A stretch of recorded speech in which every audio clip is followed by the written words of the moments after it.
দেখো তোমাদের RPF 2024-এর vacancy দিয়ে দিয়েছে government of India, ministry of railway.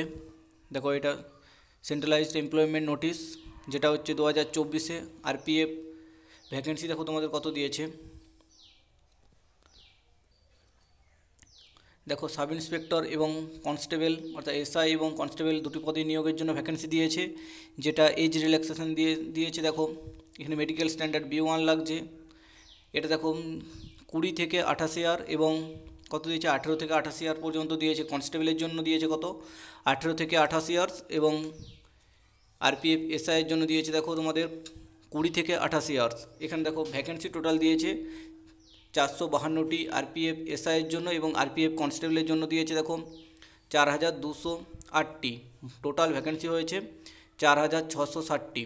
এটি তোমাদের সাব ইন্সপেক্টর এবং কনস্টেবল পদে নিয়োগের ভ্যাকেন্সি তোমাদের দিয়ে দিয়েছে। দেখো ওপেনিং ডেটটা দিয়েছে 15/4/2024 এবং ক্লোজিং ডেট দিয়েছে 14/5/2024 পর্যন্ত। এটি ফর্ম ফিল আপ চলবে।